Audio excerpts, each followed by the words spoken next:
जय जय रघुवीर समर्थ. आवाज येतोय व्यवस्थित? हो हो. गणेश शारदा चैव सद्गुरुः सज्जनस्तथा आराध्य दैवतं गुह्यं सर्वं मे रघुनन्दनः. गणेश शारदा सद्गुरु संत सज्जन कुळेश्वरू सर्व ही माझा रघुवीरू सद्गुरु रूपे. माझे आराध्य दैवत परम गुह्य गुह्यातीत गुह्यपणाची मात न चले जेथे. यो जातो मरुदंशज क्षितितले संबोधयन् सज्जनान् ग्रंथयो रचयन् सुपुण्यजनकं श्रीदासबोधाभिधं. यः कीर्त्या पठनेन सर्वविदुषां स्वान्तापहारी सदा सोऽयं मुक्तिकरः क्षितौ विजयते श्रीरामदासो गुरुः. मातृगर्भतो जातः शुक्तितो मौक्तिकं यथा देशधर्मामृतं यो हि श्रीसमर्थं प्रणौमितं. स्फूर्तिशक्तिवसन्तो यः पुण्यज्ञानसरोवरः रामभक्तेर्यः आरामः श्रीसमर्थं प्रणौमितं. अज्ञानतिमितार्को यः सुधांशुः शान्तिदस्तथा यस्तप्तहृत्सुधावृष्टिर्यो दीनजनकामधुक् मुमुक्षुमुक्तिदं तीर्थं श्रीसमर्थं प्रणौमितं. पार्थसारथिवद्यस्तु शिवराजसुरद्रुमः आनन्दवनभूकृद्यः श्रीसमर्थं प्रणौमितं. श्लोकपञ्चकमेतद्यः सश्रद्धा भक्तितः पठेत् आयुरारोग्यमैश्वर्यं भक्तिं मुक्तिं स विन्दति. इति श्रीमत्परमहंसपरिव्राजकाचार्य भगवच्छ्री श्रीधरस्वामी विरचितं श्रीसमर्थपञ्चकं स्तोत्रं सम्पूर्णम्. भजे विशेषसुन्दरं समस्तपापखण्डनं स्वभक्तचित्तरञ्जनं सदैव राममद्वयं. जटाकलापशोभितं समस्तपापनाशकं स्वभक्तभीतिभञ्जनं भजे राममद्वयं. निजस्वरूपबोधकं कृपाकरं भवापहं समं शिवं निरञ्जनं भजेह राममद्वयं. भजेह राममद्वयं भजेह राममद्वयं. नमस्कार. जय जय रघुवीर समर्थ. श्रीराम जय राम जय जय राम. शिवथरघळ नगर ग्रंथराज दासोबोध वाचन निरूपण समूहावर आज समर्थ लिखित वाल्मिकी रामायणाच्या अरण्यकांडातील बहुतेक तिसरं पुष्प गुंफण्याची आज मला संधी मिळालेली आहे. प्रथम मी श्रीरामांना वंदन करते, श्री समर्थांना वंदन करते, मारुतीरायाला वंदन करते आणि आपण सर्व श्रोते जगदीश मूर्ती आपल्या हृदयस्थ परमात्म्याला वंदन करते. आणि आज अतिशय सुंदर अशी रामवंदना अरुणाताई जोशींनी म्हटलेली आहे. सुरुवातीला सगुण निर्गुण उद्देशून ज्योत्स्ना ताईंनी सुंदर अभंग किंवा काव्य लावलेलं होतं. वातावरण निर्मिती छान झालेली आहे आणि रोहिणीताईंबद्दल तर काय सांगायचं, दरवेळेला खरं त्यांचा उल्लेख राहून जातो, पण फार सुंदर असं निवेदन त्या करत असतात. आणि त्यामुळं माझी परदेशातली बेल्जियममधली मुलगीसुद्धा मागच्या वर्षी अगदी मोहित झाली होती की इतकं छान कोण करतात. तर तिला त्या प्रत्यक्ष पाहायला भेटायला मिळतील चांगली गोष्ट होईल. पण मी सर्वांबद्दल कृतज्ञता व्यक्त करते. भोमकाकांनी आज रामायणाचं निरूपण ठेवण्यासाठी योजना केलेली आहे आणि सर्व श्रोते अगदी मनापासून हे सगळं ऐकत असतात. मला खूप आनंद होतो आहे की आपण बघता बघता बालकांड संपलं, अयोध्याकांड संपलं, मोठं कांड होतं आणि आता अरण्यकांडाला प्रारंभ केलेला आहे.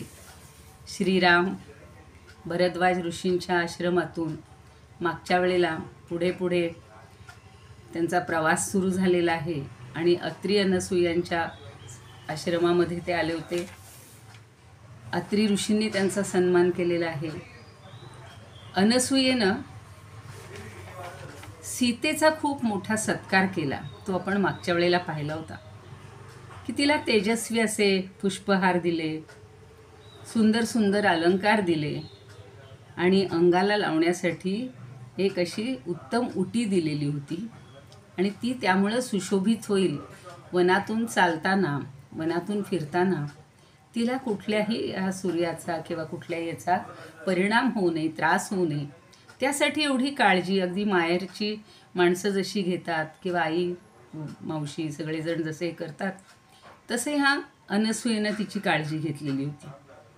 आणि ती सांगते की विष्णूला जशी लक्ष्मी त्याप्रमाणे तू पण आपल्या रूपानं पतीला प्रसन्न करशील. स्त्री जर व्यवस्थित असेल, सुखी असेल तर पती पण सुखी राहतो, ही तिची त्यामागची भूमिका.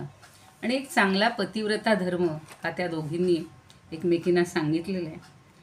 खरं म्हणजे अनसूयेला असं वाटत होतं की सीतेच्या सहवासात खूप काळ जावा आणि तिला थोडंसं आता अरण्यात एवढ्या लांब, पूर्वीच्या काळी मोबाईल नव्हते, फोन नव्हते, प्रत्यक्ष भेटीगाठी क्वचितच व्हायच्या आणि फक्त तिला कळलं होतं की या दोघांचा विवाह झालेला आहे. थोडीशी तिला माहिती होती म्हणून ती तिला म्हणते की अगं सीते, मला ना तुमच्या विवाहाबद्दल थोडंसं समजलेलं आहे, पण तू जरा मला त्याच्याबद्दल स्वतः अगदी स्वयंवराबद्दल थोडंसं सविस्तर सांगशील का? आणि तू रामाला, या यशस्वी रामाला कसे मिळवलंस ते जरा आमच्या कानावर आलेलं होतं, पण तू जरा सविस्तरपणे ते सांग. आणि सीतेला खूप आनंद होतो. एवढी तपोवनात सुद्धा तिची सगळी कौतुकं झालेली आहेत, तिची समाराधना झालेली आहे, सत्कार झालेला आहे. आणि मग तिला सीता बोलते. वनवासात बाकी कुठे सीता बोललेलं फारसं आठवत नाही, फक्त हनुमंताला ती 2 प्रश्न विचारते त्यावेळेला. आणि मग ती सांगते आता तर आपल्याला सगळा तिच्या तोंडून तिच्या लग्नाचा हा वृत्तांत आपल्याला आज ऐकायचा आहे. खरं म्हणजे आपण बालकांडात, मी आज सकाळी मुद्दाम पाहत होते की बालकांडात 7-8 सर्ग त्याच्यासाठी वाल्मिकींनी छान वर्णन केलेले होते. त्यांचंच अनुकरण करत समर्थांनी आपली स्वतःची काही भर घालून असा तो विवाह सोहळा खूप छान आपण ऐकला होता, अनुभवला होता. पण आता सीतेच्या मुखातून आपल्याला तो ऐकायचा आहे, तो बघूया.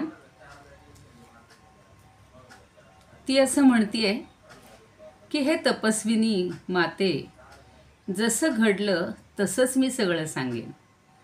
हे माणसाचं वैशिष्ट्य आहे बरं का, की जसं घडलंय तसं सांगण्यामध्ये एक आनंद वेगळा असतो. हल्ली थोडं जास्त तिखट मीठ मसाला लावून किंवा जास्त त्याला मोठं करून सांगण्याची पद्धत असते, पण सीता त्यातली नाही आहे. आता ती आपल्या पित्याची सुद्धा ओळख करून देते आहे. खरंच स्त्रीला माहेरबद्दल आणि मातापित्यांबद्दल फार कौतुक असतं, पण त्याच्यात तिला तर अधिकच आहे. आणि कशी तिची प्राप्ती जनक राजाला झाली आपल्या सगळ्यांना माहिती असेल, पण अधिक थोडंसं जाणून घेऊया तिच्या मुखातून. ती सांगते की राजा जनक प्रजापालनात रममाण असताना अत्यंत न्यायानं पृथ्वीचं पालन करीत असायचं. माझे पिता अत्यंत कर्तव्यदक्षतेनं ही जबाबदारी पार पाडत असताना एकदा काय झालं, अवकाशामध्ये दिव्यरूप असलेली मनस्वी अशी मेनका नावाची अप्सरा जात असताना एकदम 10 दिशा उजळून निघाल्या. त्या अप्सरांची केवढीही असायची द्युती म्हणा किंवा तेज. आणि हे कठोर व्रतधारिणी तपस्विनी, तिला आता ती सांगतीये की ती रूपसंपन्न अप्सरा पाहून अगदी ती रतीसारखी, म्हणजे रतीला पाहून जसा मदन आनंदित झाला त्याप्रमाणे माझ्या पित्यालाही अतिशय आनंद झाला. आणि तुला माझ्या समान रूप आणि तेज संपन्न अशी अपत्य प्राप्ती होईल असं तिनं ते आकाशातून सांगितलेलं आहे. आणि ती मेनका सांगतीये, एवढं तिनं सांगितलं आणि ती निघून गेलेली. आता माझा पिता, महत्त्वाचं पुढचं वाक्य मला फार आवडतं, की माझा पिता शेताची नांगरणी चालू असताना त्या क्षेत्रात मुठीत औषधी म्हणजे वनस्पती घेऊन पेरत होता. आणि स्वतः राजा शेतात पेरणी करतो, हे पहिलं उदाहरण असेल मला तरी. अत्यंत महत्त्वाची गोष्ट आहे की तो जनक राजा, काल मी बोललेली होते की अगदी जीवनमुक्त कसा होता त्याचं एक पहिलं उदाहरण आपल्याला पाहायला मिळतं की सगळी कर्म करून सुद्धा, कर्तव्य बजावून सुद्धा तो त्याच्यापासून अलिप्त असायचा. आणि तेव्हा खरोखर साऱ्याच अंगावर धूळ माखलेल्या अशा अवस्थेत आता ती त्या जमिनीमध्येच तिला मिळतीये, शेतामध्ये मिळतीये. तर त्याला पाहून राजा जनक अत्यंत आश्चर्यचकित झाला आणि पुत्रहीन अशा त्यानं अतिशय वात्सल्यानं, प्रेमभरानं मला मांडीवर घेतलं. ही माझी कन्या होय, असं तो प्रेमभरानं म्हणाला आणि मला घेऊन तो निघाला. तेवढ्यात माझ्याविषयी अवकाशामध्ये आकाशवाणी झाली. काय झाली बघा, आकाशात दुंदुभी वाजवायला लागल्या, संपूर्ण नगरावर पुष्पवृष्टी व्हायला लागली. मेनकेपासून झालेली ही मनुष्य देहधारी तुझी कन्या आहे. आकाशवाणीत काय सांगितलं, ही त्रैलोक्यात आपल्या गुणविनयानं शोभून दिसेल. ही शेत दुभंगून आलेली आहे म्हणून ही सीता आहे. म्हणजे शेतावरून शेतात आलेली ती सीता, आणि या नावानं ती प्रसिद्ध होईल, विश्रुत होईल. अंतरिक्षेच वागुप्ता मानुषी किल मां प्रती ममेयं तनेत्युक्ता स्नेहश्च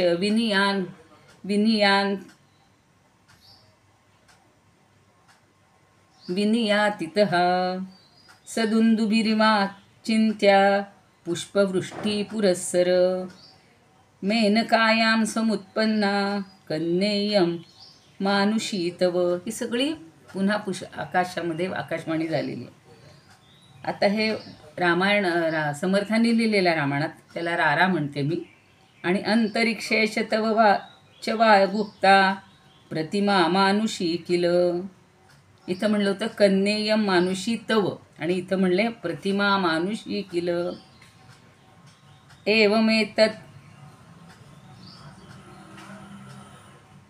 एवमेतंतरवने धर्मेण तनया तव. ती धर्मानुसार आता तुझी तनया झालेली आहे, असं सगळं अंतरिक्षातनं त्याला समजले. आणि म्हणून जनक राजानं ती सीता असं तिचं नाव ठेवलं. तेच नाव प्रसिद्ध झालं. धर्मात्मा माझा पिता मिथिलेश्वर म्हणते ती.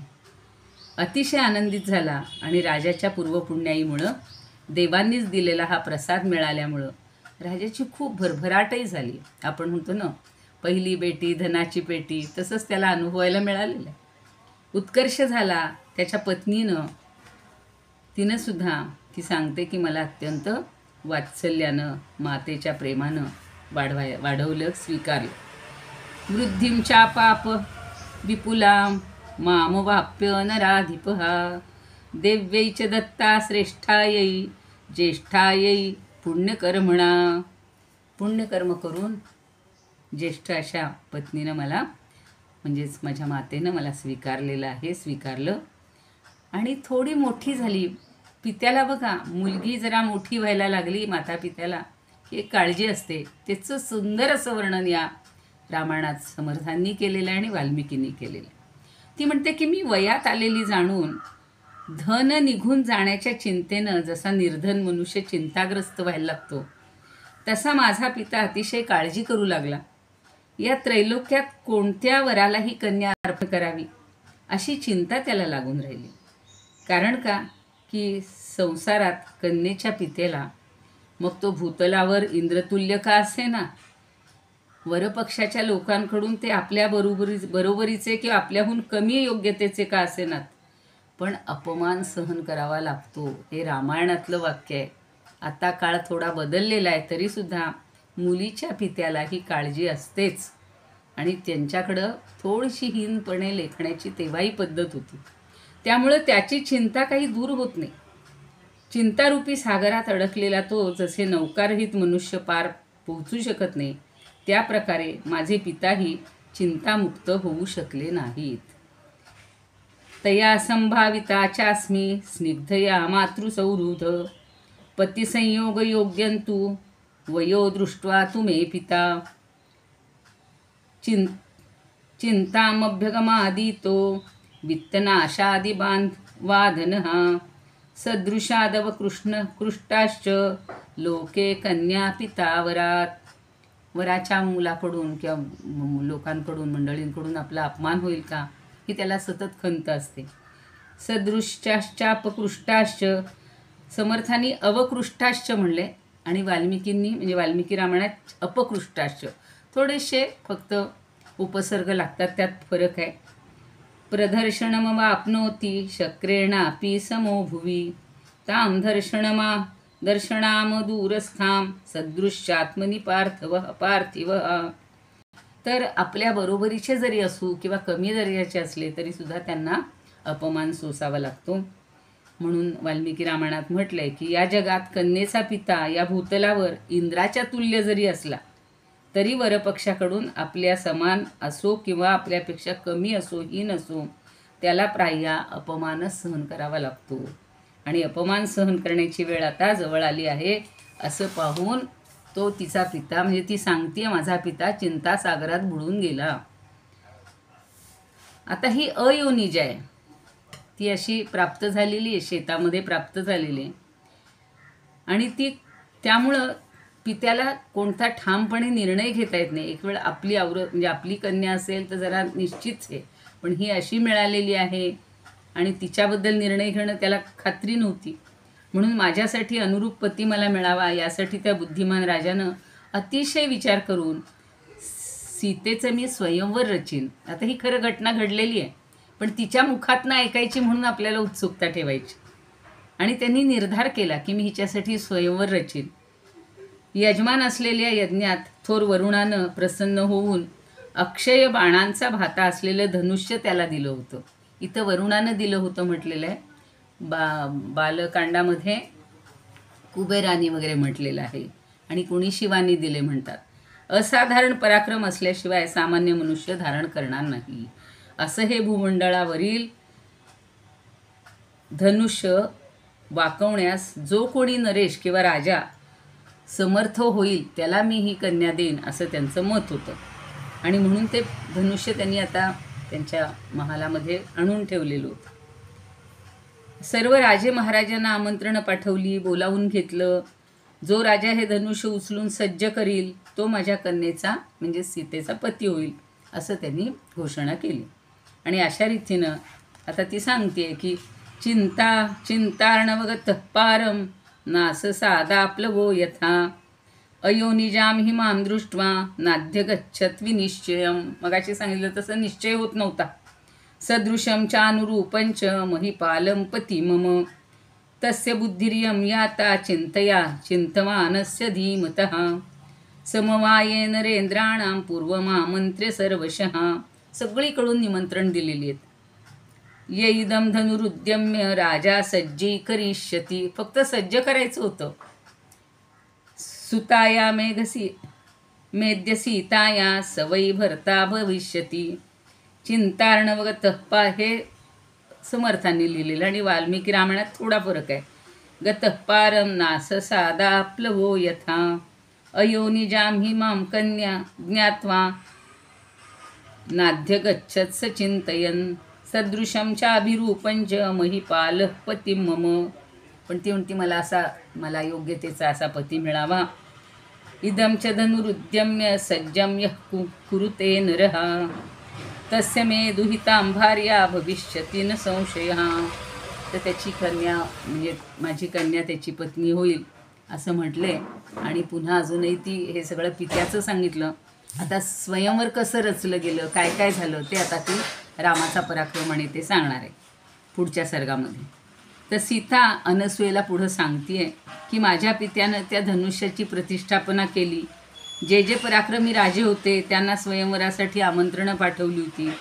वेळोवेळी आलेल्या राजे महाराजांचा माझ्या पित्यानं उचित असा सन्मान केला होता, आदर सत्कार केला होता. ते सगळे राजे महाराजे त्या धनुष्याचं तेज किंवा सामर्थ्य पाहण्यासाठी आणि स्वयंवरात सहभागी होण्यासाठी खूप जण आलेले होते. स्वयंवरनिमित्ता तू तत्संस्थाप्य महद्धनु पिता मे प्रेषिता दूता राज्ञां विक्रांत योधिनाम. कुणाकुणाला सगळ्या पराक्रमी राजांना बोलावले हस्तिहस्तपरी नाहं तत्त्वं तत्त्वदृष्टा महद्धनु निषेधुर्भूमिपालास्ते समुद्वीक्ष परस्परम. त्यांना ते जमत नव्हतं, एकमेकांकडं पाहत होते. तत्तस्मयंवरे भग्ने प्रतियातेषु राजसु पिता मे व्यथितो दीन चिंताम ते नाध्य गच्छतो. कुणालाच धनुष्य उचलता येईना, माझ्या पित्याला खूप काळजी वाटली. म्हणजे हे उचलण्यास अत्यंत कठीण आहे असं जाणून आपापसात ते आधी कुजबूज करू लागले. आणि महानतेत पर्वतासारखं प्रचंड असल्यामुळं ते धनुष्य पाहून त्याला अभिवादन तर सगळ्यांनी केलं, पण ते धनुष्य उचलण्यासाठी सगळे राजे सामर्थ्यहीन झाले. म्हणून स्वयंवराच्या यज्ञात ते राजे महाराजे पराभूत झालेले पाहून माझे पिता अत्यंत दुःखी झाले आणि काळजी करत राहिले. आणि त्याच दिवसात एका महान यज्ञात प्रसन्न होऊन महात्मा वरुणानं एक श्रेष्ठ धनुष्य अक्षय बाणासहित भात्यासह माझ्या पित्याला दिलं होतं. पूर्वीचं सांगते ती. आणि ते धनुष्य इतकं जड होतं की पूर्ण प्रयत्न करूनही ते हलू शकत नव्हतं. भूमंडलातील सगळे राजे नरेश ते धनुष्य स्वप्नात देखील हलवण्यास असमर्थ होते. अहो, ते पर्वतासारखं धनुष्य उचलण्यास कठीण आहे असं पाहून बरेच जण फक्त नमस्कार करून निघून गेले, बाकीच्यांनी तिथं हातही लावलेले नाही. आणि काही काळ गेल्यानंतर अतिशय तेजस्वी असे राघव आता आपल्या मुख्य पदावरती येते, मूळ पदावर लक्ष्मणासह. आता इथं ती म्हणते शिकारीच्या निमित्तानं आले होते. खरं ते विश्वामित्रांबरोबर वगैरे आले होते, विश्वामित्र त्यांना घेऊन आले होते. हे सगळं आपण बालकांडात पाहिलेलं आहे, पण आता तिच्या मुखातून ती सांगते. आणि फिरत फिरत त्यांनी अशा प्रकारे धनुष्याविषयी ऐकलं आणि माझ्या या पतीच्या म्हणजे राघवाच्या मनात कुतूहल निर्माण झालं. राम माझ्या पित्याकडे येऊन म्हणाला, माझे पिता इक्ष्वाकू वंशीय असून आपण माझ्या पित्याचे मित्र आहात. प्रथम त्या बुद्धिमान राजानं माझ्या पित्याला क्षेमकुशल विचारलं. ज्याप्रमाणे रामानं क्षेमकुशल विचारलं त्याप्रमाणे माझ्या पित्यानंही रामांना सगळ्यांची म्हणजे आई वडील सगळे भावंडांची चौकशी केली. अथ दीर्घस्य कालस्य राघवोऽयं महाद्युतिः मृगया महते वीरो लक्ष्मणश्च महायशाः निवर्तमामेनेतेन गौरवं धनुष्यश्रुतं. गौरव म्हणजे मोठेपणा, धनुष्याचा मोठेपणा ऐकलाय. ज्यात कौतूहलो भरता तदा मे राघवो भवत. त्याला फार कुतूहल वाटलं. तदा अभिगम्य पितरम मम रामोऽभ्यवादयन. माझ्या पित्याजवळ येऊन त्यांनी वंदन केलेलं आहे.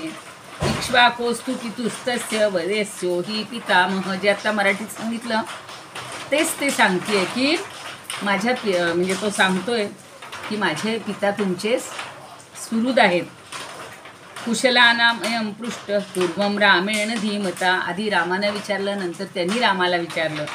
पित्रापि च तथा रामस्तथा रामो ब्रवीन् नृपम् सुदीर्घस्य तु कालस्य राघवोऽयं महाद्युतिः. वाल्मिकी रामायणात थोडे फरक आहेत. लक्ष्मणेन सह भ्राता राम सत्यपराक्रमः. तिथंवर महायशः म्हणलं होतं. विश्वामित्रस्तु धर्मात्मा मम पित्रा सुपूजितः. तर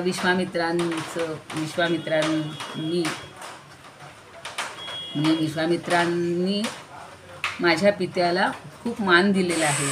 प्रोवाच पितरं तत्र राघवौ रामलक्ष्मणौ सुतौ दशरथस्यैतौ धनुर्दर्शन कांक्षिणौ. आता इथे विश्वामित्र सांगतायत जनकाला की हे असे असे दशरथाचे पुत्र आहेत आणि त्यांना ते धनुष्य दाखव. तर इथं वाल्मिकी रामायणात विश्वामित्रांबरोबर यज्ञ आपल्याला माहिती आहे, यज्ञ चांगले होण्यासाठी म्हणून विश्वामित्रांनी रघुकुलातील या राम लक्ष्मणाला आणलेलं होतं. मग ते सांगतायत की हे दशरथाचे पुत्र आहेत आणि ते तुमचं धनुष्य पाहण्याच्या इच्छेनं आले आहेत, तेव्हा त्यांना धनुष्य दाखव असं सगळं सांगितलं. आणि समर्थांनी लिहिलेल्या रामायणात काय म्हणले की हे महाराज 100 माणसांनी धरून हे धनुष्य आणलेलं आहे. वाल्मिकी रामायणात 5000 लोकांनी असं सांगितलेलं आहे आणि ते पाहण्याची उत्सुकता निर्माण झालेली. आणि काही ठिकाणी याच्यामध्ये समर्थांनी जे लिहिले तिथे बालकांडात 800 लोकांनी धरून आणले म्हणले. आता इथं सीता म्हणते 100 लोकांनी. आता हा थोडासा पाठभेद म्हणण्यापेक्षा सांगण्यातला कदाचित, आता ती लहानच होती न बिचारी, तिला एवढं काय डिटेल्स माहिती असणार आहे. आणि माझा पिता रामाचे दोन्ही हात धरून जिथं धनुष्य ठेवलं होतं तिथं त्यांना घेऊन गेला. किती अगदी, कारण तसे बाल फार मोठे नाहीच आहेत हो दोघंही. आणि ते धनुष्य जेव्हा रामानं पाहिलं आणि उचललं, एका क्षणात उचललं हो. आवाज येत नाही का? येतोय. हां, मग मी हे बंद केलं व्हिडिओ. तर आश्चर्यचकित झाला आणि रामानं मोठ्या आवेशानं ते महान धनुष्य उचललं आणि एका क्षणात ते मोडलं. त्याचा एवढा मोठा आवाज झाला की जणू एखादा ग्रह किंवा नक्षत्र खाली कोसळावं. तिथं जमलेले तरुण राजे महाराजे होते, त्यांच्यामध्ये केवळ 3 जण सोडून, 3 जण म्हणजे राम, लक्ष्मण आणि जनक, एवढे 3घच सोडून त्या आवाजानं भयंकर घाबरले.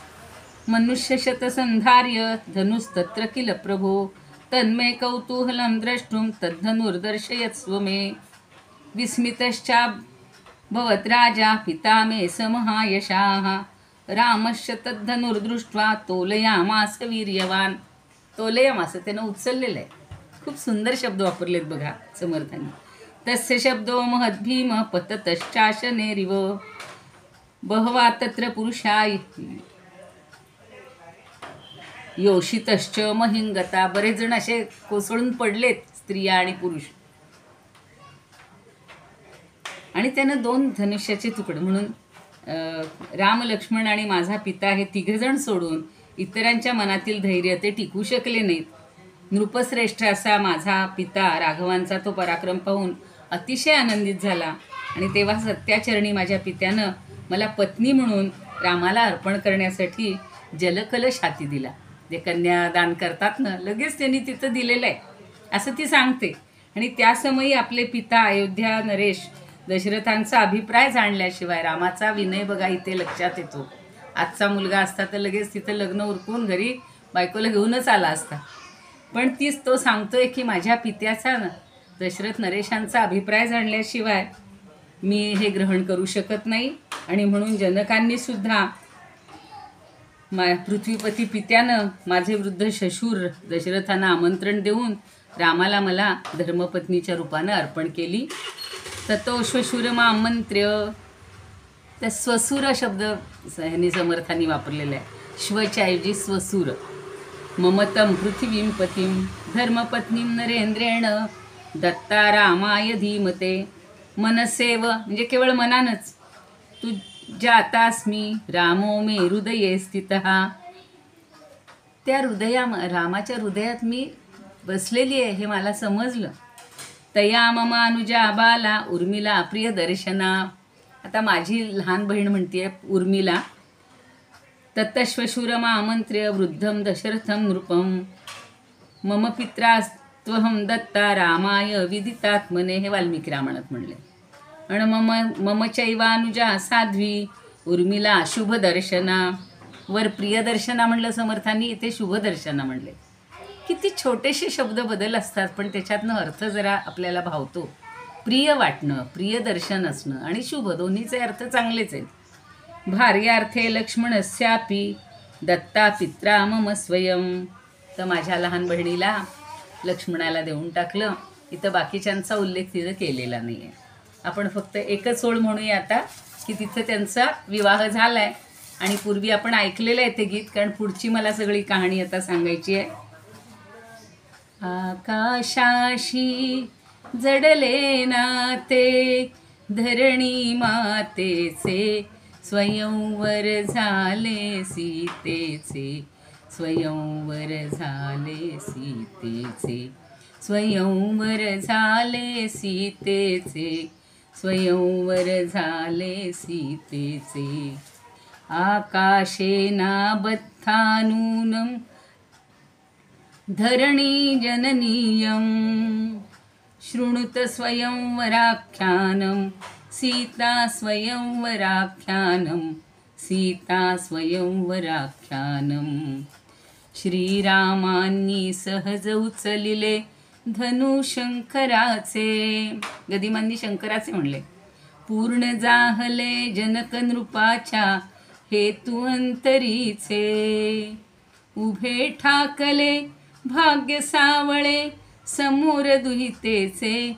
स्वयंवर झाले सीतेचे, स्वयंवर झाले सीतेचे. श्रीरामेणोद्धृतं लीलया रौद्रं शिवचापं. मिथिलाधिपते मनोवाञ्छितं तेन सुपरिपूर्णं.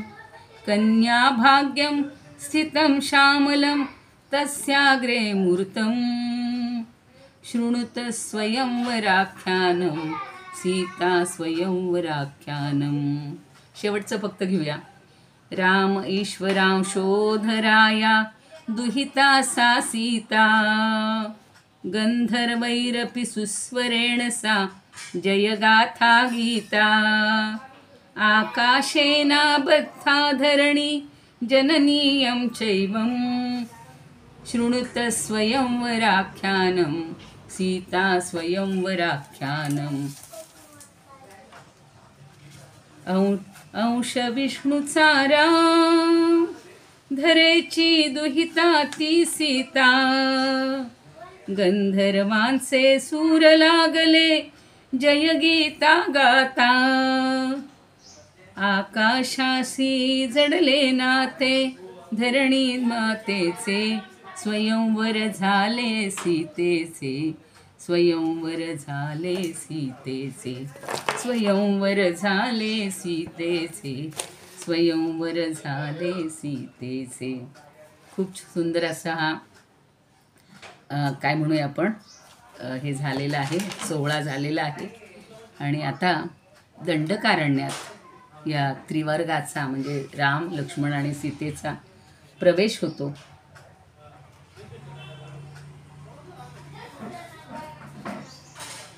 तो आपण आता पाहणार आहोत. आता ही काय म्हणूया अनसूया तिला जायला परवानगी देते. आधीचा भाग आपण पाहिलेला आहे. आता सीतेनं सगळी कहाणी सांगितली, आपला अनुभव सांगितला, सगळं वर्णन केलं आणि त्याच्यानंतर अनसूयेला फार आनंद झालेला आहे. तिनं सीतेचं आता छान सांत्वन केले आणि सुख शोधण्याची प्रेरणा यातून तिला कशी मिळते ते बघा. की धर्मज्ञ अशा अनसूयेनं सुंदर अशी मधुर कथा ऐकली.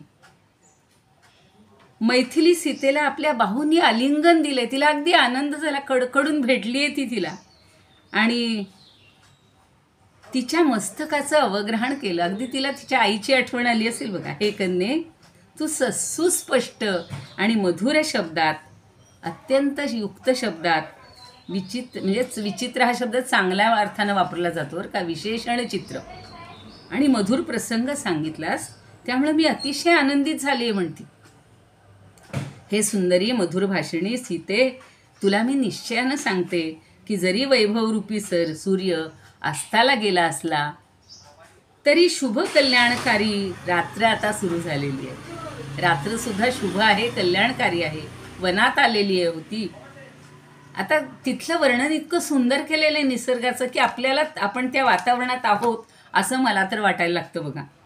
हे पक्षी ती सांगते की दिवसभर दाणागोटा मिळवण्यासाठी जरी बाहेर फिरत असले तरी रात्रीच्या वेळी पुन्हा आपल्या घरट्याकडे येतात. त्याचे ध्वनी ऐकत असतात. ते ऐकतेस ना. आणि जलानं भिजलेलं वल्कल धारण करणारे मुनी, ज्यांचं शरीर स्नानामुळं आर्द्र दिसून येत आहे, जलानं भरलेले कलश उचलून आपल्या आश्रमात आणत आहेत. खूप सुंदर आहे ती वर्णनं. संस्कृत ऐकत राहावीत. अनसूयाच धर्मज्ञा श्रुत्वा तां मधुरां कथा पर्यश्वजत बाहुज्ञा शिरस्याघ्राय मैथिलीं दिवसं प्रति पूर्णाणाम् आहारार्थं च मैथिली समागतानां निर्डेषु श्रूयते पक्षिणां स्वतः. मला ती ओळ आम्ही आता कीर्तनात शिकलेलं, मला ते गाणं फार आठवते. आपल्या आवडीचं आहे सगळ्यांची. पक्षी जाय दिगंतरा बालकासी आणि चारा. ती आठवण येते मला या सगळ्या वर्णनातून. पक्षी जाय दिगंतरा तशी ही वर्णन आहेत. अनसूया तु धर्मज्ञा श्रुत्वा तां महतीं कथां दिवसे परिकीर्णानां आहारार्थं पतत्रिणां. पुन्हा हे वाल्मिकी रामायणातलं वर्णन आहे. संध्याकाले निलीनानां निद्रार्थं श्रूयते ध्वनी. जेव्हा झोपायला येतात तेव्हा त्यांचे ध्वनी ऐकू येत आहेत. एते चाप्यभिषेकार्द्रा मुनयः कलशोद्यताः. कलश वगैरे घेऊन येत आहेत. सहिता उपवर्तन्ते सलिला प्लुतवल्कलाः. वल्कल वगैरे धुतलेली असतात, हातात घेऊन येत आहेत. आता ह्या ऋषींच्या अग्निहोत्रातून विधीपूर्वक आहुती दिल्यानंतर आता संध्याकाळच्या बघा आहुती सुरू झालेल्या आहेत आणि किती सुंदर वर्णन केले की कबुतराच्या रंगासारखा राखाडी रंगाचा धूर वर येतोय आणि पर्वताप्रमाणे घनदाट धूर सभोवती सगळा पसरलाय. त्यामुळं आकाशात मेघ दाटल्याप्रमाणे पलीकडचं काही दिसत नाहीये. सगळेच खूप होते बरं का तिथे, ऋषीमुनी खूप होते.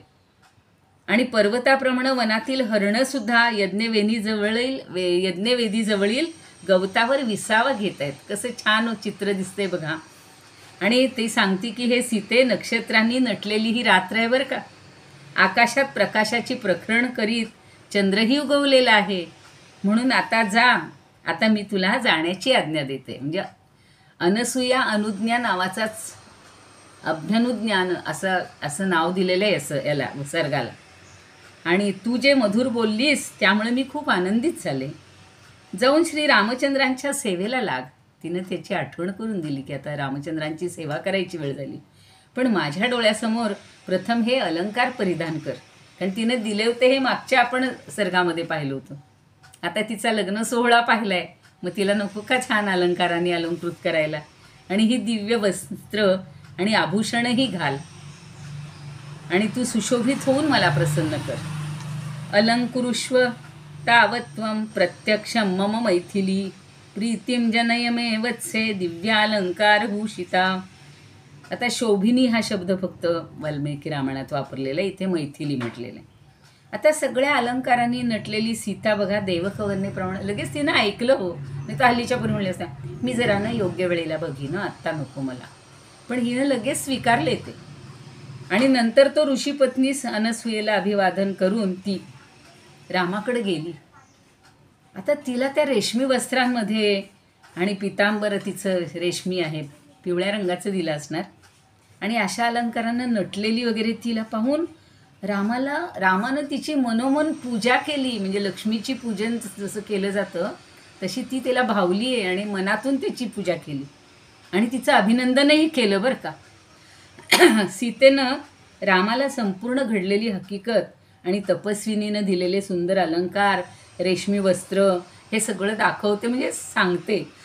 आणि भगवतीकडून साक्षात दुर्मिळ असा सीतेचा सन्मान केला गेला. हे पाहून राम आणि तो महायशस्वी लक्ष्मणसुद्धा अतिशय आनंदित झाले. त्यालाही आनंद झाला की वहिनीचा आपल्या एवढा सन्मान झाला. आणि चंद्रानं सुशोभित झालेल्या पुनीत अशा रात्री रामानं तिथं तपस्व्यांसमवेत वास्तव्य केलं. फक्त तिचं त्या दोघांचं दर्शन झालं, तिनं सांगितलं आणि हीच तिची जणू काही सेवा. प्रहृष्टत्वम त्वभवत रामो लक्ष्मणस्य महायशाः. कुणी महारथाः म्हटलेलं आहे वाल्मिकी रामायणात. मैथिल्यां सत्क्रियां दृष्ट्वा यातु स्वामीमिव दुर्लभा आणि मानुषेषु सुदुर्लभा असं वाल्मिकी रामायणात म्हणलं. दुर्लभपेक्षा सुदुर्लभ असं तिथे वापरले. आता इथे अग्नीतल्या आहुत्या दिले चालले आहेत. अभिषेक केलेली ती रात्र तिथे घालवली बरं का. रात्र पूर्ण गेलेली आहे आणि वनात राहणारे सगळे तपस्वी स्नान करून अग्निहोत्र करून आले. तेव्हा श्रीराम आणि लक्ष्मणांनी त्यांच्याकडे आता जाण्याची आज्ञा मागितली. रात्र संपली, सकाळी पुन्हा सुरू होतं बघा त्यांचं अग्निहोत्र वगैरे. आणि हे धर्मपरायण सगळे वनवासी तपस्वी विद्वान रामाला म्हणतात हे वन, आता त्याला विनंती करतात बरं का ते, की हे वन राक्षसांच्या संचारानं व्यापलेलं आहे. त्या ब्राह्मणांनी अत्यंत विनयानं हात जोडून रामाला विनवणी केली आणि त्याचं मंगल यात्रेसाठी स्वस्ती वाचन केलं. आपण हल्ली शुभयात्रा हॅपी काय म्हणतो जर्नी, तसं त्यांनी पहिल्यांदा शुभेच्छा त्याला दिलेल्या आहेत. आणि रामसुद्धा तपश्चर्येसाठी त्या वनात पत्नी आणि लक्ष्मणासह प्रवेश करता झाला. म्हणजे त्यांनी आता पुढच्या वनामध्ये प्रवेश केलेला आहे. अतीवतई प्रांजळीभिस्तपस्वीभिः द्विजयीकृतः स्वस्त्ययनं परन्तपः वनं यथार्थ सभार्य प्रविवेश राघवः स लक्ष्मणश्चंद्र इवाभ्रमंडलम. मला दोघांमधला फरक हा सांगायचा आहे की इथे समर्थांनी स लक्ष्मणश्चंद्र इवाभ्रमंडलम म्हणजे आकाशात चंद्रासह जसं हे अशावी रात्र शोभ तसा या दोघांनी प्रवेश केला. आणि वाल्मिकी रामायणात स लक्ष्मण सूर्य इवाभ्रमंडलम म्हणजे आकाशामध्ये सूर्य जसा दिसावा त्या सूर्यासह जसा आकाशमंडल शोभून दिसतं तसे या दोघांनी तिथे प्रवेश केलेला आहे तपस्व्यांच्या याच्यामध्ये असं सांगितलं. आता खरं दंडकारण्यातलं त्यांचं अरण्यवास सुरू होतं आहे. आत्तापर्यंत सगळं छान छान त्या मनानं सुख किंवा ज्याला आपण इझी गोईंग म्हणतात तसं झालेलं आहे. आता खरी त्यांची बघा परीक्षा सुरू होते. आता रामानं सीता आणि लक्ष्मणासह घनदाट मोठ्या अशा दंडकारण्यात प्रवेश केला. धर्मज्ञानी अशा तपस्वी जनांचे मोठे आश्रम मंडळ तिथंही होतं बरं का. सर्वत्र कुश वगैरे कुशगवत असतं ना ते विखुरलेलं होतं. आकाशात एखाद्या अजिंक्य असा महान प्रदीप प्रकाशत असावा तसं ते स्थान ब्रह्मतेजानं तळपत होतं. कल्पना करा एवढं ब्राह्मतेज होतं त्या सगळ्यांचं की एखादा मोठा दिवा लावल्यानंतर हल्लीचा लावतात ना मोठा हायड्रो काय ते तर तसा इथे मोठा दिवा असल्यासारखं ते तळपत होतं वन. आणि सगळ्या सुखसोयींनी समृद्ध होतं. सर्व प्राणीमात्रांचे आश्रयस्थान होतं आणि सगळ्या अप्सरांच्या समूहाचंच वास्तव्य असलेलं त्यांना आवडणारं असं हे स्थान होतं. म्हणजे सगळ्यांना उपयुक्त असं होतं. आणि विशाल अशा यज्ञीय अग्नीचं वास्तव्य असलेले मृत्तिका पात्रांनी कुशगवतांनी समिधानी जलकलशांनी कंदमुळांनी फळांनी भरगच्च समृद्ध असलेलं मोठमोठ्या वृक्षांनी गजबजलेलं मधुर फळांनी फुलांनी डवरलेलं आणि त्यामुळंच अनेक प्रकारच्या पक्ष्यांच्या थव्यांनी भरलेलं. कारण जिथं भरपूर वृक्ष आहेत तिथेच पक्षी असतात. आता बघा सगळं दुर्मिळ व्हायला लागले. चिमण्या तर दिसत नाहीत आपल्याला. कमळांनी बहरलेल्या कमलवेलींनी नटलेलं केवळ कंदमुळे फळे भक्षण करणारे दमनयुक्त मृगाजीन परिधान करणारे वल्कल परिधान करणारे अशा तपस्वी संघातांच्या तेजानं वैश्वानरस सतत प्रदीप्त असल्यामुळं जणू सूर्य प्रगटला आहे असं वाटत होतं. पहा पहाटेची वेळ आहे. कंदमूलाशन इर्दांतै क्षीरकृष्णाजिनांबरैः सूर्यं वैश्वानरः प्रख्यै पौराणैर्मुनिभिवृतं. आणि काहींनी मुनिभी युतम म्हणलेलं आहे. वृतम आणि युतम दोन एका शब्दात थोडासा. वृत्त म्हणजे वेढलेलं युतम म्हणजे युक्त असलेलं.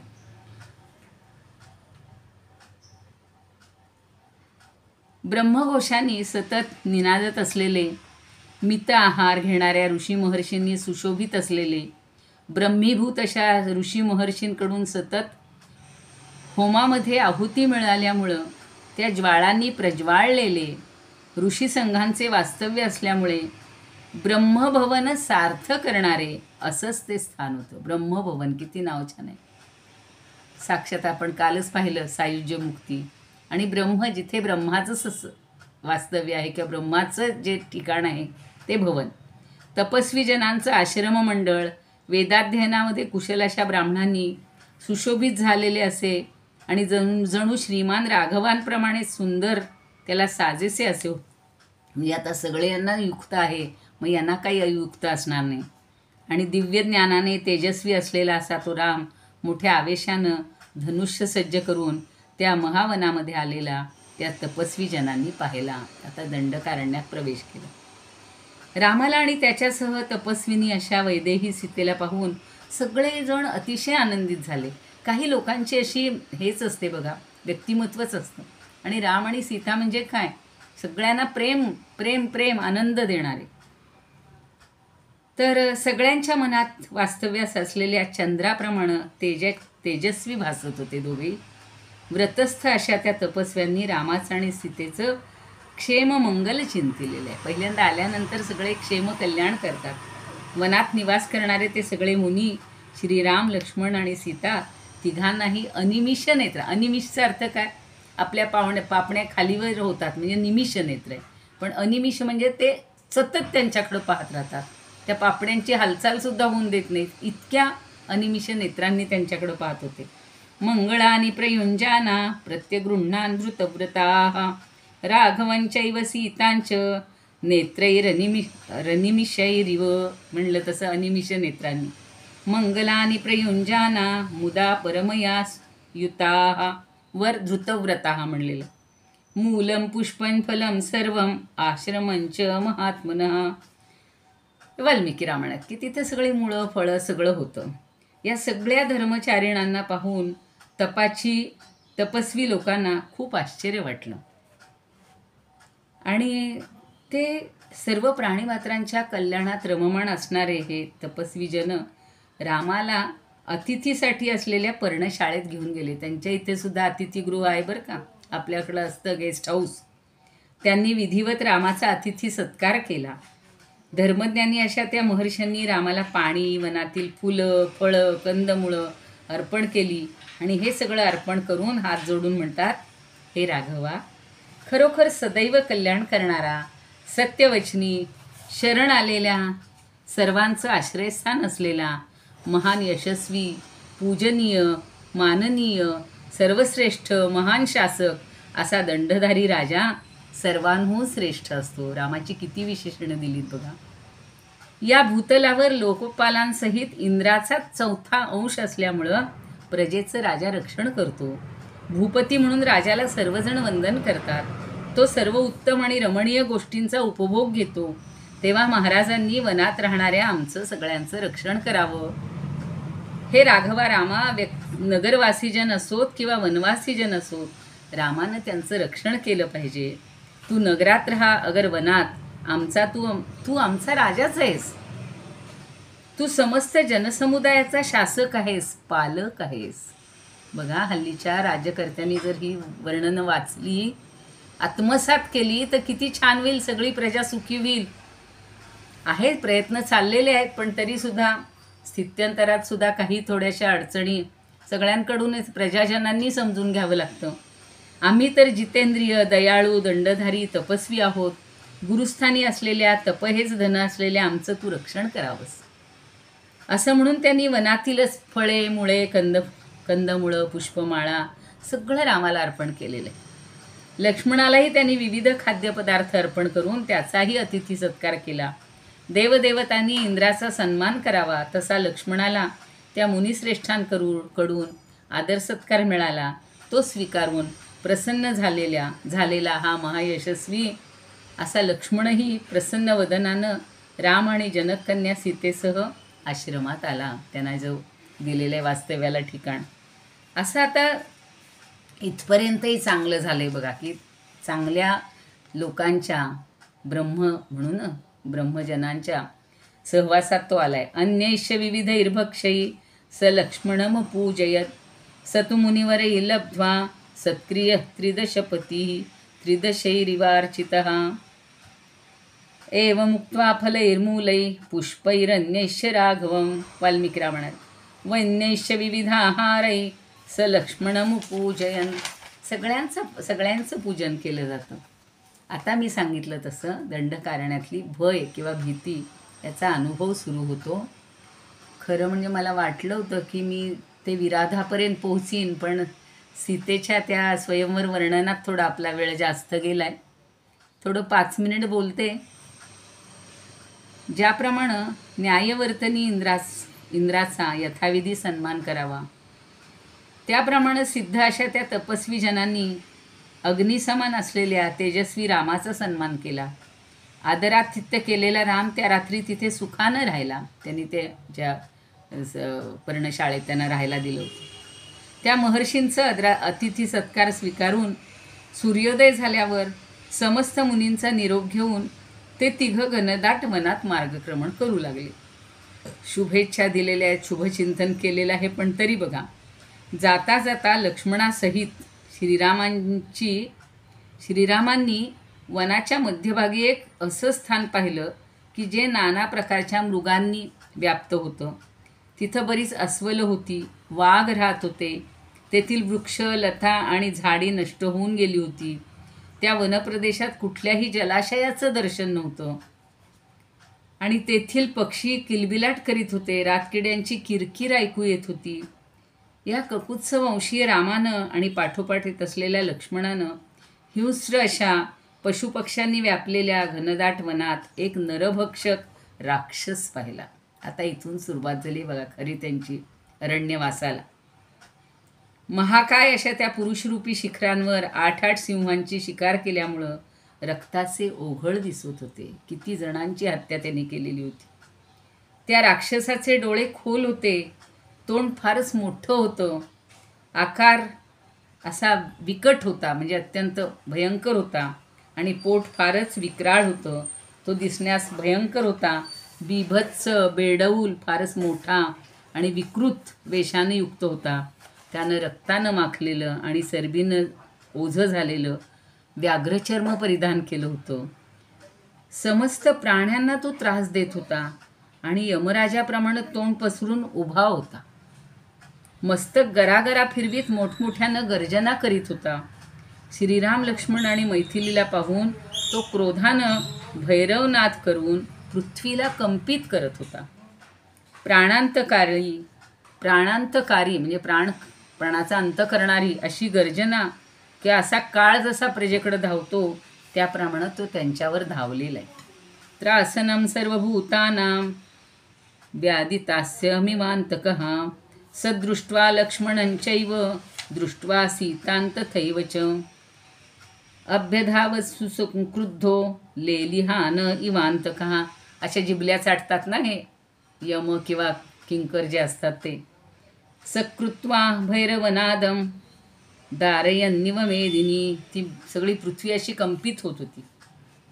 आणि वैदेही भोवती, आता पुढचं इतकं भयंकर वर्णन आहे पण आज इथे आपण थांबणार आहोत. हे झालं की वैदेही भोवती प्रदक्षिणा घालून त्यानं वैदेहीला आपल्या मांडीवर घेतलं. कहरच केलेलं आहे. आणि तो नंतर त्या दोघांभोवती गोल गोल फिरून असा म्हणतोय की तुम्ही दोघं जटाचीर धारण करून या स्त्रीबरोबर राहताय आणि धनुष्यबाण आणि तलवार घेऊन दंडकवनात घुसला आहात. तुम्हा दोघांचं आयुष्य आता मी संपवणार आहे. धनुष्य खड्ग धारण करून या दंडकारण्यात तुम्ही आलेले आहात आणि या तपस्व्यांसह इथे राहू इच्छिता. हाच तुमचा अपराध आहे. आपण दोघे अधर्माने वागणारे तरुण जणू पृथ्वीवरील विदूषकाप्रमाणे असलेले आहेत. त्यांनी त्यांना काय उपमा द्यावी. कोण आहात? मी दुर्गम वनातील विराध नावाचा राक्षस आहे. हा विराट पहिला राक्षस इथं भेटला त्यांना. आणि मी इथं शस्त्रांसह सतत फिरत या मुनी लोकांचं मांस भक्षण करत असतो. मग अशी सांगितलं ना रक्ताचे पाठ तिथं दिसत होते. अधर्मचारिण उचोभऊ. त्याला विचारतो त्यांना को युवा मुनिदू भूविदूषको. जमिनीवरचे विदूषकात. अहं वनमिदं दुर्गम विराधो नाम राक्षसः चरामि सायुधो नित्यं मुनिमांसानि भक्षयन. एक नाही मांस खात, मुनी मांसानी. त्याचं अनेक वचन केले.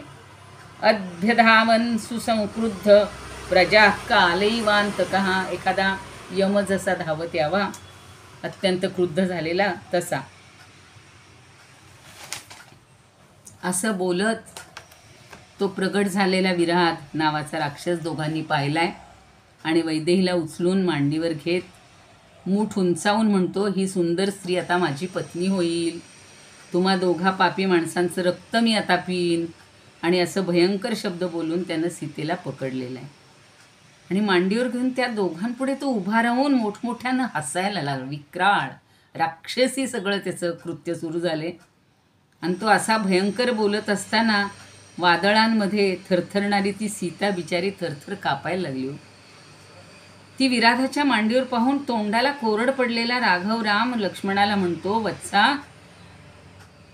लक्ष्मणाला सांगतोय, महाराज जनकांच्या कन्येला दशरथांच्या सुसनुषेला योग्य आणि कल्याणप्रद अशा माझ्या पत्नीला अत्यंत सुखात वाढलेल्या यशस्विनीला राक्षसाच्या थरथर कापणाऱ्या या सीतेला सोडवण्यासाठी जे योग्य असेल उचित असेल ते कर.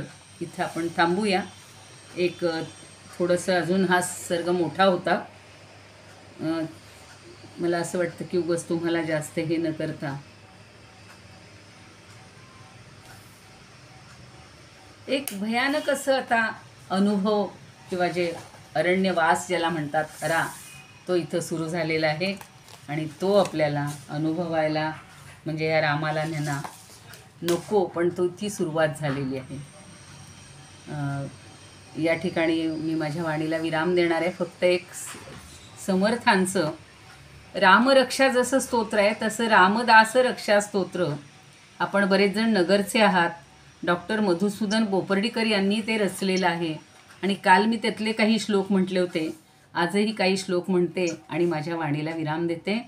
प्रथम हे पुष्प मी समर्थांना, श्रीरामांना आणि तुम्हा सर्वांना अर्पण करते. बाबांना पण अर्पण करते, कारण बाबांनी रामायणाची कल्पना जास्त सांगितलेली होती.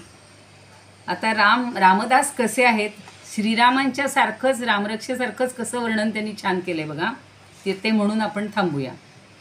आराम कल्पवृक्षाणां विराम सकलापदां अभिराम स्त्रिलोकानां रामदास सन प्रभू दासं दुर्वादलश्यामं पद्माक्षं पीतवाससं स्तुवन्ति नामभिर्दिव्यैर्न ते संसारिणो नराः दासाय दासभद्राय रामदासाय वेधसे सूर्यराणुसुतायैव विद्यावाक्पतये नमः.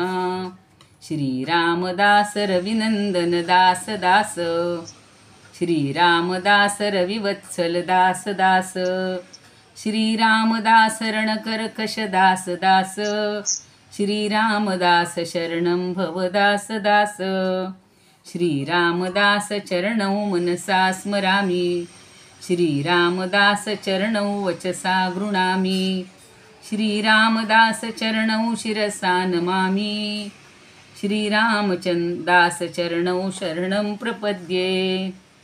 माता दासो मत्पिता रामदासः स्वामी दासो मत्सखो रामदासः सर्वस्वं मे रामचन्द्रो दयालुर्नान्यं जाने नैव जाने न जाने दक्षिणे लक्ष्मणो यस्य वामे तु जनकात्मजा पुरतोर्मारुतिर्यस्य रामदासस्य दैवतं.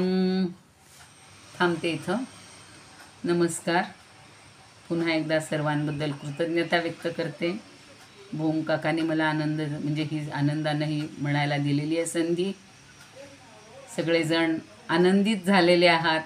आता दुःखामध्येही त्यांच्या आपण रममाण व्हायचं आहे, त्यांच्या दुःखाशी एकरूप व्हायचं आहे आणि याबद्दल खूप धन्यवाद. पुन्हा एकदा हां चला. जय जय रघुवीर समर्थ.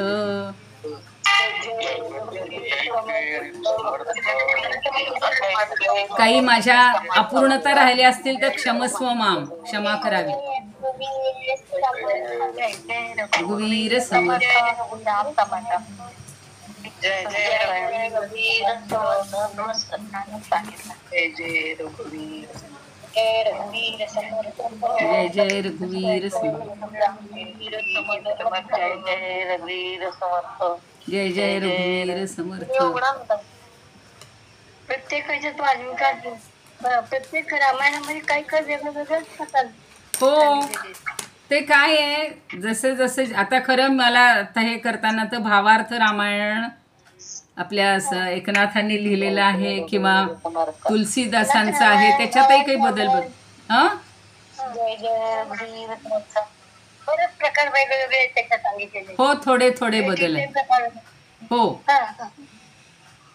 शतकोटी रामायण आहे, शतकोटी. आपल्या कल्पनेच्या पलीकडे आहे.